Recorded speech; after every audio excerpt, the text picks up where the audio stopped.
Video में हम discuss करेंगे साइंस का नेक्स्ट पार्ट, जिसमें हम डिस्कस कर रहे हैं टॉप 50 क्वेश्चंस को, जो आपके आने वाले सभी एग्जाम के पॉइंट ऑफ व्यू से काफ़ी इंपॉर्टेंट है। तो शुरू करते हैं आज की वीडियो, लेकिन उससे पहले आप सभी लोगों से गुजारिश है कि प्लीज़ वीडियो को ज़्यादा से ज़्यादा शेयर कीजिए।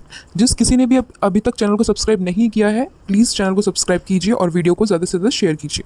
तो शुरू करते हैं आज की वीडियो, जिसका पहला प्रश्न है, जब कोई आदमी दीवार को धक्का दे लेकिन इसे विस्थापित करने में विफल रहे तो यह कितना कार्य करता है। तो आपसे यहाँ पे बेसिकली वर्क यानी कि कार्य के बारे में पूछा गया है। तो आप इसको नॉर्मली फॉर्मूले से रिलेट कर सकते हो। वर्क का फॉर्मूला यानी कि कार्य का फॉर्मूला क्या होता है, W=F(S).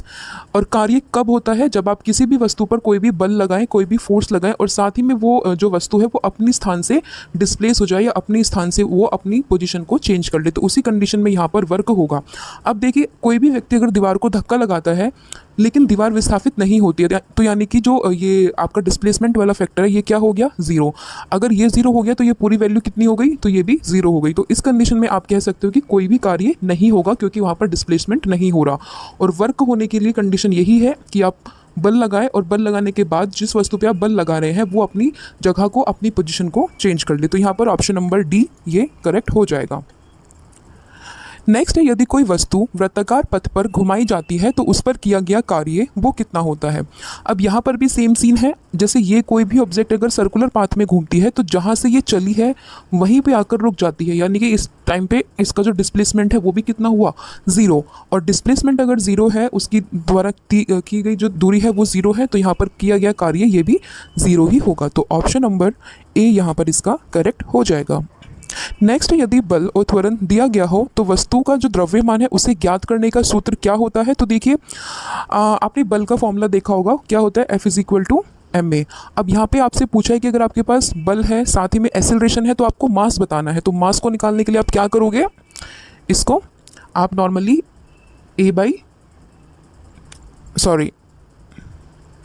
m निकालना है ना आपको, तो F/a हो जाएगा मास, ठीक है।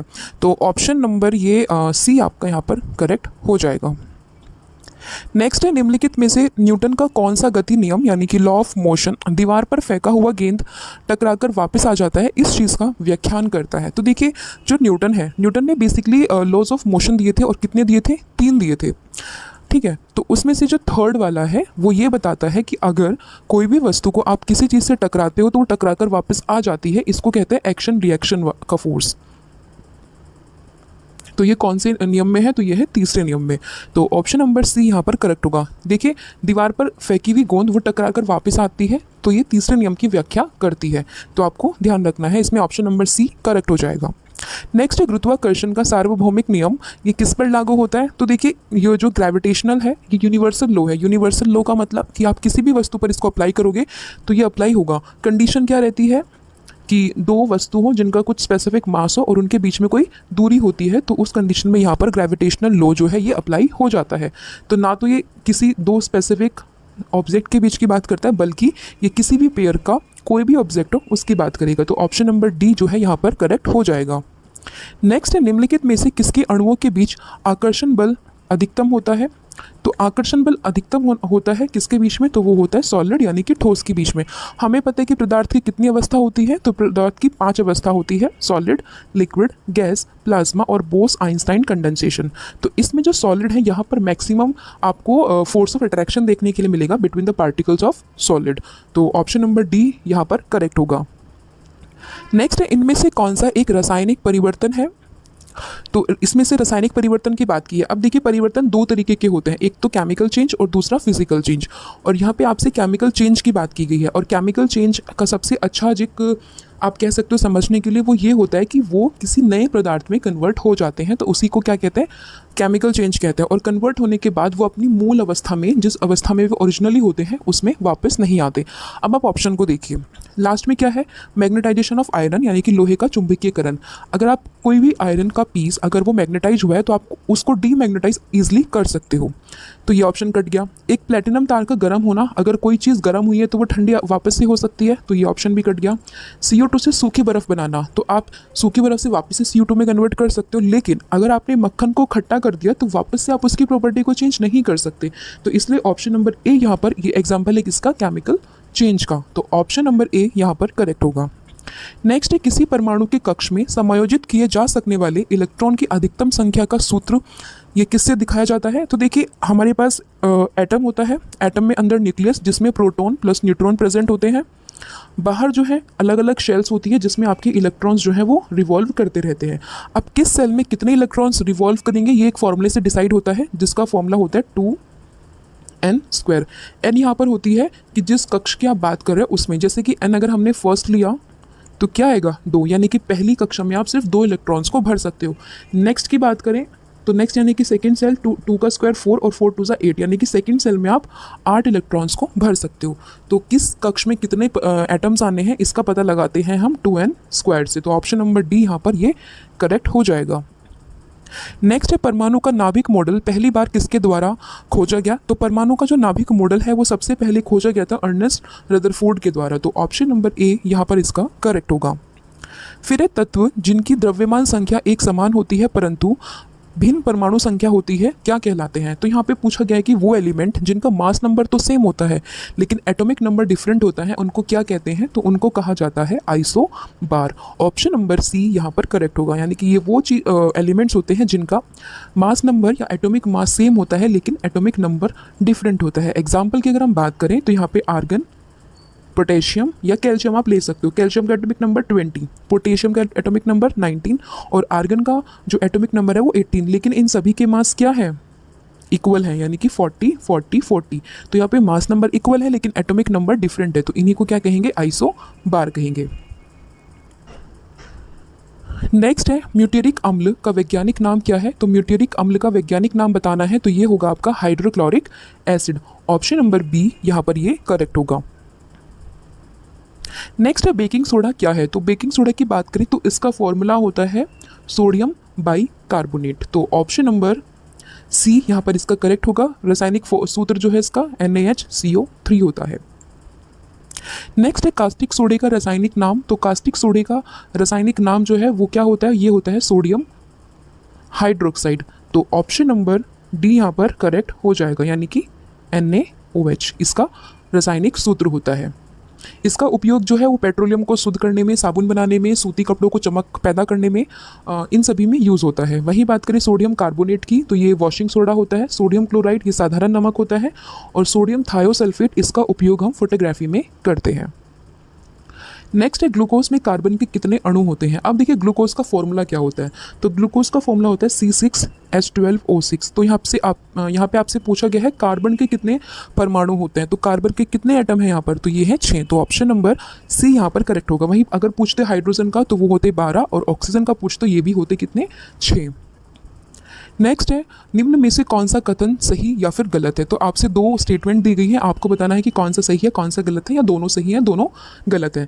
इसमें पहला है कि सोडियम का लैटिन नाम ये नेट्रियम होता है। तो ये बात बिल्कुल सही है क्योंकि सोडियम का जो सिंबल है वो Na होता है और इसी को नेट्रियम कहते हैं। और चांदी का लैटिन नाम ये अर्जेंटम होता है क्योंकि इसको हम Ag से डिनोट करते हैं। तो ये दोनों ही स्टेटमेंट सही है, तो यहाँ पर ऑप्शन नंबर सी जो है वो करेक्ट हो जाएगा। नेक्स्ट है जीवाश्म के अध्ययन को क्या कहते हैं। तो जीवाश्म के अध्ययन को कहा जाता है जीवाश्म विज्ञान या फिर पैलेंटियोलॉजी। कई बार इंग्लिश में नाम देके रखते हैं, तो प्लीज़ मैं आपसे रिक्वेस्ट करती हूँ कि आप इनको इंग्लिश में भी एक बार देखिएगा। नेक्स्ट है टॉक्सिकोलॉजी किसका अध्ययन होता है। तो टॉक्सिकोलॉजी जो है ये एक प्रकार से जो पॉइजन है, जो जहर है, उसका अध्ययन होता है। तो ऑप्शन नंबर ए यहाँ पर ये करेक्ट हो जाएगा। नेक्स्ट है मानव मस्तिष्क का ग्राम में वजन कितना होता है। तो मानव के मस्तिष्क की बात करें तो इसका जो रेंज रहती है वजन की वो वैसे तो 1350 कहते हैं, लेकिन आप इन बिटवीन अगर बात करें तो 1200 से लेकर 1400 के बीच में आप कह सकते हो। तो ऑप्शन नंबर सी यहाँ पर ये करेक्ट होगा। नेक्स्ट है प्रकाश संश्लेषण की प्रक्रिया में पौधे किस ऊर्जा का उपयोग करते हैं। तो देखिए जब भी प्रकाश संश्लेषण की प्रक्रिया होती है या फिर फोटोसिंथेसिस कह लो आप, तो उस कंडीशन में जो ऊर्जा वहाँ पर यूज़ होती है वो होती है सोलर ऊर्जा, यानी कि सोलर एनर्जी। तो ऑप्शन नंबर ए यहाँ पर इसका करेक्ट होगा। नेक्स्ट है BCG के टीके का इस्तेमाल सामान्यतः किस रोग के रोकथाम के लिए किया जाता है। तो BCG का जो टीका है ये लगता है बेसिकली ट्यूबरक्लोसिस या फिर तपेदिक के लिए। टीबी की जब बीमारी होती है तो उस कंडीशन में BCG का टीका इस्तेमाल किया जाता है। इसे यक्ष्मा रोग भी कहते हैं। इसमें जीवाणु शरीर के किसी भी भाग को प्रभावित कर सकते हैं, लेकिन सबसे ज़्यादा जो इफेक्ट पड़ता है वो लंग्स पे यानी कि फेफड़ों पे पड़ता है। और ये एक संक्रामक रोग है जो माइकोबैक्टीरियम ट्यूबरक्लोसिस नाम के एक जीवाणु से होता है। फिर है डीपीटी वैक्सीन में पी किसे संदर्भित करता है? तो डीपीटी की वैक्सीन आपने सुनी होगी, तो ये बेसिकली होता है डिप्थीरिया, पर्टुसिस और टिटेनस। तो यहाँ पे पी किसको शो करता है? तो ये करता है पर्टुसिस को। तो ऑप्शन नंबर सी यहाँ पर इसका करेक्ट होगा। नेक्स्ट है ईसीजी द्वारा उत्पादित विद्युत बलों को महसूस करता है। तो ईसीजी ये क्या होता है? सबसे पहले ईसीजी की फुल फॉर्म देखिए। ईसीजी की फुल फॉर्म होती है इलेक्ट्रोकार्डियोग्राम, और ये किस चीज़ में मतलब लगाया जाता है? तो इलेक्ट्रोकार्डियोग्राम, कार्डियो शब्द यहाँ पर आ गया, तो बेसिकली ये रिलेट किससे करता है? ये करता है हृदय से। तो ऑप्शन नंबर डी यहाँ पर आपका करेक्ट हो जाएगा। नेक्स्ट है व्हाइटेकर द्वारा प्रतिपादित 5 किंगडम क्लासिफिकेशन में निम्न में से कौन सा समूह शामिल नहीं है? अब देखिए, आप सभी को पता है कि जो किंगडम क्लासिफिकेशन थी वो 5 टाइप की थी जो कि व्हाइटेकर ने दी थी। तो आपको बताना है इनमें से कौन सा उसमें शामिल नहीं है। तो सही ऑप्शन होगा ऑप्शन नंबर डी। अब आप कमेंट सेक्शन में मुझे बताओगे कि उन पाँचों के पाँचों किंगडम के नाम क्या हैं। कमेंट सेक्शन में आप मुझे बताइए। नेक्स्ट है एक पशु के शरीर की सबसे बड़ी कोशिका इनमें से कौन सी है? तो किसी भी पशु की शरीर की सबसे बड़ी जो कोशिका होती है वो होती है न्यूरॉन। ऑप्शन नंबर बी यहाँ पर करेक्ट होगा। नेक्स्ट है कोशिका की खोज किसने की थी? तो कोशिका की खोज ये की गई थी रॉबर्ट हुक के द्वारा। तो ऑप्शन नंबर ए यहाँ पर इसका करेक्ट होगा। नेक्स्ट है इनमें से कौन सा आदर्श गैस यानी कि नोबल गैस नहीं है? तो नोबल गैस कौन सी होती है? मैंने कई बार आपको बताया, नोबल गैस वो जो किसी भी और एलिमेंट के साथ रिएक्शन नहीं करती, वो खुद में कंप्लीट होती है। और पीरियोडिक टेबल में जो लास्ट वाला आपका ग्रुप ये देखने को मिलेगा 18, इसमें नोबल गैस प्रेजेंट होती है। तो इनमें से जो ब्रोमीन है वो एक नोबल गैस नहीं है, बल्कि वो कौन से ग्रुप से बिलोंग करती है? वो ग्रुप नंबर 17 यानी कि हेलोजन फैमिली से बिलोंग करती है। नेक्स्ट है सामान्य रूप से एक उदासीकरण अभिक्रिया यानी कि न्यूट्रलाइजेशन रिएक्शन को किस रूप में लिखा जाता है? तो इसको लिखते हैं हम एसिड प्लस बेस। जब ये आपस में रिएक्शन करते हैं तो वो किस चीज़ को फॉर्म करते हैं? तो वो बनाते हैं साल्ट प्लस वाटर। तो यहाँ पे जो ऑप्शन आपका करेक्ट होगा वो कौन सा ऑप्शन करेक्ट होगा? वो होगा क्षार प्लस अम्ल बनता है लवण और जल। तो ऑप्शन नंबर बी यहाँ पर करेक्ट हो जाएगा। नेक्स्ट है धातुई अम्लों के साथ अभिक्रिया द्वारा क्या उत्पन्न होता है? तो देखिए, जब भी कोई भी धातु किसी भी अम्ल के साथ रिएक्शन करती है तो उस कंडीशन में देखिए NaCl और साथ ही में हाइड्रोजन बन जाएगा, मतलब कि एक साल्ट बनेगा और साथ ही में हाइड्रोजन गैस वहाँ पर रिलीज होगी। ये बैलेंस इक्वेशन है। तो क्या क्या फॉर्म हो रहा है? लवण और हाइड्रोजन। तो ऑप्शन नंबर बी यहाँ पर करेक्ट हो जाएगा। नेक्स्ट है जब पीएच मान 7 से 14 की ओर बढ़ता है तो ये किस चीज़ को दर्शाता है? पीएच मान के बारे में मैंने आपको कई बार बताया कि एक स्केल होती है जो कि एसिडिक और बेसिक नेचर के बारे में बताती है। 0 से लेकर 14 तक की नंबरिंग होती है, बीच में न्यूट्रल होता है। अगर 7 से इधर जाते हो तो बेसिक करेक्टर और इधर आओगे तो एसिडिक करेक्टर, राइट।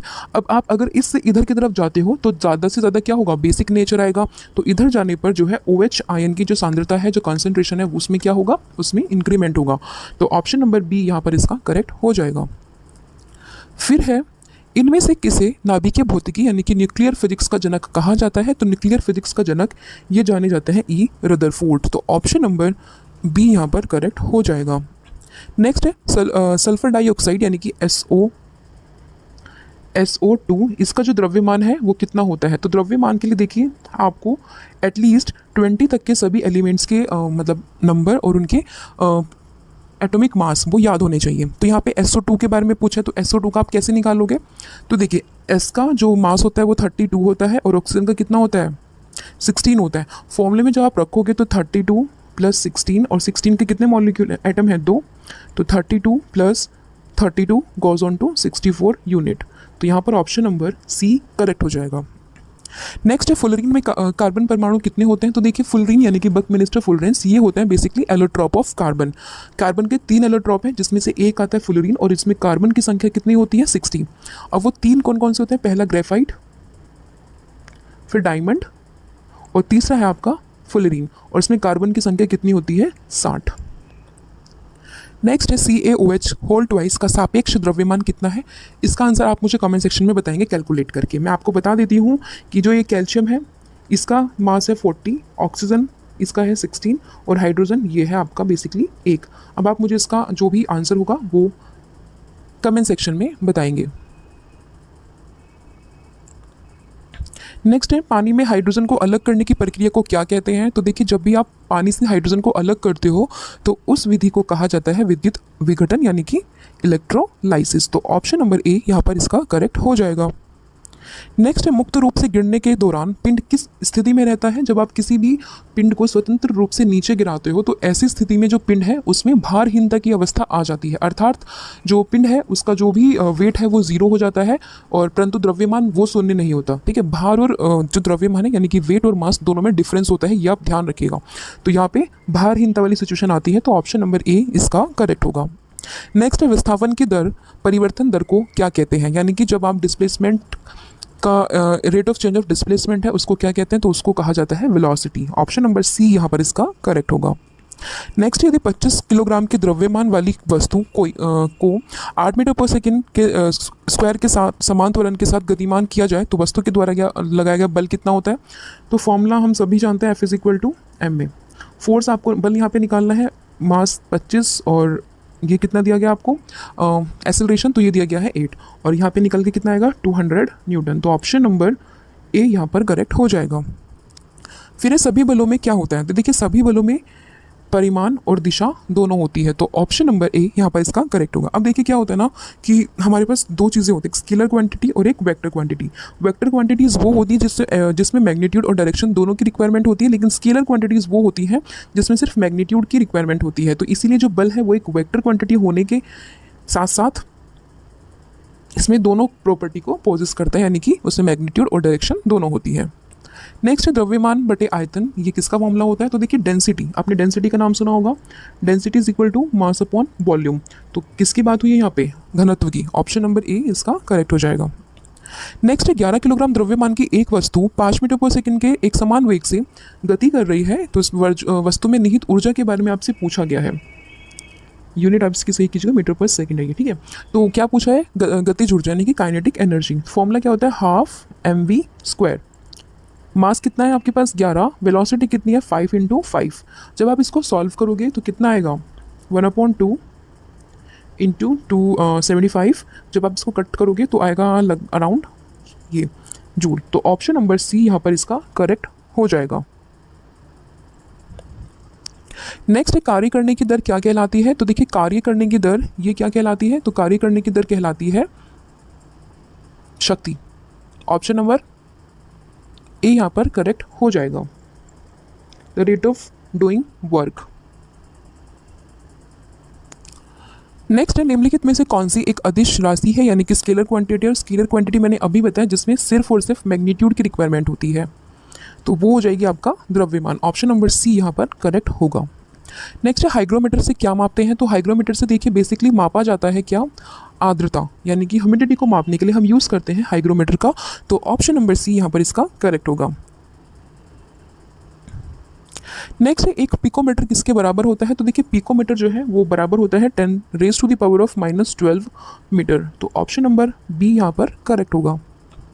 नेक्स्ट है न्यूटन डैश के मापन की एक इकाई है, तो देखिए न्यूटन जो है वो बेसिकली हम यूज़ करते हैं बल के लिए। जब भी बल का हम कोई भी क्वेश्चन सॉल्व करते हैं तो उसमें जो यूनिट हम लिखते हैं वो क्या लिखते हैं, न्यूटन लिखते हैं। तो ये भी आपको इसमें ध्यान रखना है। और बल का फॉर्मूला क्या होता है, F=ma, जो कि हमें न्यूटन के सेकेंड लॉ से डराइव हुआ है। नेक्स्ट है त्वरण की एसआई इकाई क्या होती है, त्वरण यानी कि एक्सेलरेशन, इसकी जो इकाई होती है वो होती है मीटर पर सेकेंड स्क्वायर।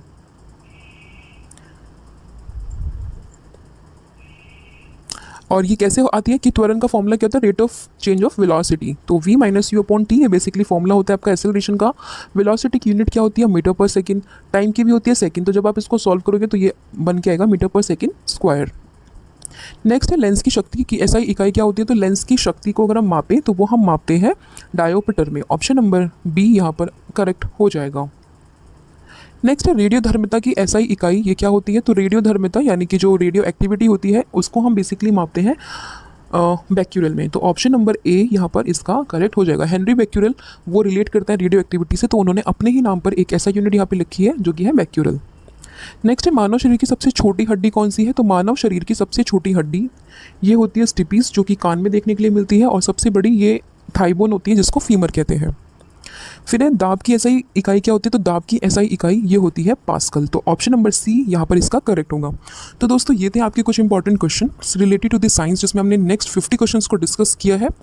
प्लीज़ वीडियो को ज़्यादा से ज़्यादा शेयर कीजिए, ज़्यादा से ज़्यादा इसको डिफरेंट ग्रुप में आप शेयर कीजिए, ताकि मोस्ट ऑफ द स्टूडेंट इस वीडियोज़ को देख पाएँ। तो आज के लिए इतना ही, मिलते हैं नेक्स्ट वीडियो में, तब तक के लिए अपना ध्यान रखिए। Have a good day, thank you so much.